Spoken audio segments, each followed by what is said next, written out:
Bobby D back here with you on the KITCHEL Sports Network. And yeah, this is it's been a long day for me. Last night going to Mackey Arena to watch Purdue lose against Ohio State. It was a little bittersweet. I mean, it was nice seeing the Buckeyes get a victory, but man, I wanted Purdue to win last night. So it was a tough night, but got through the day, and I get to do the bowl breakdown right now. We got the big ones now, the BCS games, Rose Bowl and Sugar Bowl coming up. Follow me on Twitter, twitter.com/Kitchel22130. You know everything about that. Follow me on my Monday Night Triple Threat radio show. It's here at West Lafayette, 5 to 7 p.m. Monday nights. Links on the bottom of the page, purdue.edu/WCCR. And then keep track with me on Game Time Live with the boys in Seattle, JB and KB, 4:30 p.m. Eastern Time. Link is on the bottom if you'd like to tune in. So let's go ahead and get things rolling here. We're going to first start off with the Sugar Bowl. It was Tim Tebow's final collegiate game, and surprisingly, it then became Urban Meyer's. Well, we're going to say it was close to his final game, but they're saying he's taking an indefinite leave of absence. Here come the Gators. Not the SEC champions, fell to Alabama in the SEC championship, but yeah, there is Tim Tebow, and boy, would he have a game in his final game as a Gator. First quarter, Tebow finding his big tight end Aaron Hernandez for 7 yards. PAT block, 6-0 Mighty Gators with the early lead. Second quarter, 9-0 Florida when Tebow finds that Hernandez guy again. A whirling dervish down inside of the 10-yard line. That's why people think he's probably going to be a pretty good tight end in the pros. Play later, Tebow, back foot. How about the catch by Deontay Thompson? Now, it's a great catch. Got the 1 foot in bounds right there, but if you're going to want to play in the NFL, son, you're going to need 2. Nevertheless, great catch. Gators lead 16-0.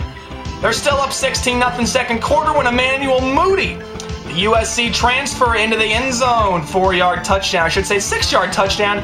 Gators up 23-0.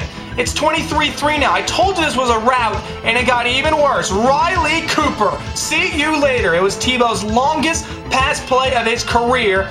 80 yards for the touchdown. Tebow 20 for 23, 321, 3 touchdowns in the first half. Third quarter, 4th and inches play. Tebow, option. Moody again, second touchdown of the game for him, and the Gators up 37-3. Who thought Cincinnati was going to be able to upset Florida? Maybe they do need Brian Kelly. Tebow just continued to sling the rock. There's Cooper again, inside the 10-yard line. That was 44 yards. One play later, Tebow, he shows off the rushing game. Remember, he's the all-time leading touchdown maker in the SEC's history. Another touchdown, and it caps off a great career for Tim Tebow as he threw for 482 and 3 touchdowns. What's even more impressive, he outgained Vince Young from the Rose Bowl back in 2006 against USC. He had 533 yards of total offense compared to VY's 467. Maybe Cincinnati could use Brian Kelly? Yeah, they scored 24 points, but Florida put up 51, and the Gators finished 13-1 on the season. The Rose Bowl presented by City, Ohio State, and Oregon. Terrell Pryor. Hey, how's your PCL? Partially torn? Who cares? 3rd down and 6. Pryor runs, and he scampers, picks up 26 yards. A lot faster when you see him in real life. Came up a little limpy on the play, doesn't matter. On 3rd and 10, there's that wheel route that Ohio State has been having so much success with. Brandon Sane powers his way into the end zone, 13-yard touchdown. But how did Sane get so open on the play? Well, you know what? They run it again. And there he is, wide open down the sidelines.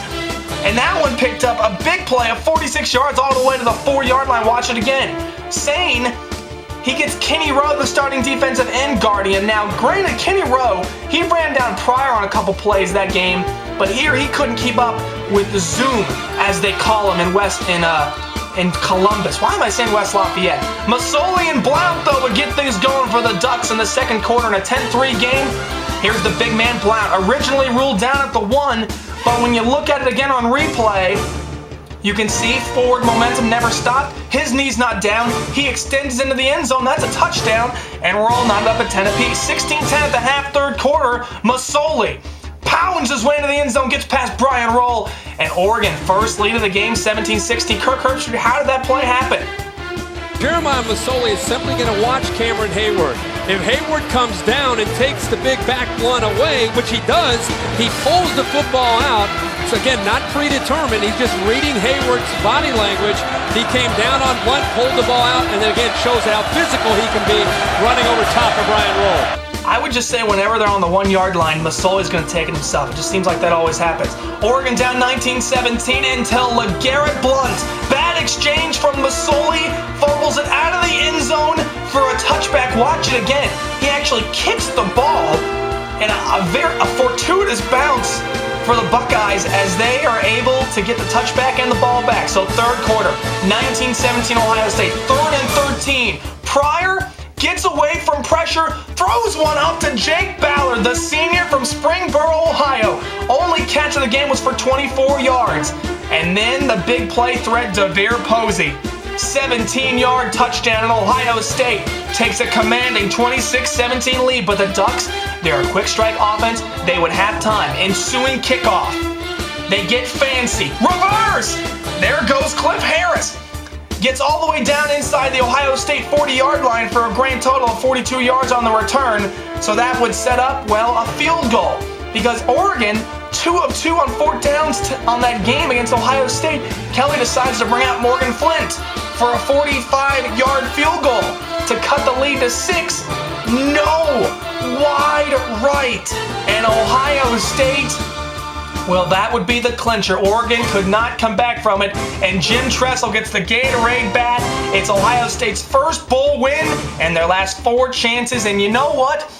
I've been talking about Ohio State a lot, just with my friends, with people online on the forums. You know what? I happen to think that the reason why they won that game, not because they weren't playing an SEC team. Oregon, very good team. They're going to be very good next season. But they were playing the game on ABC. The last 3 bowl games that Ohio State's lost, they've been playing on Fox. That's why I say, don't play on Fox. Luckily, the BCS is now going to be back on ABC and ESPN next year, so we don't have to deal with the debacles that Fox gives us. I mean, you know, they gave us some great games. Obviously, the Fiesta Bowl with Boise State and Oklahoma was phenomenal.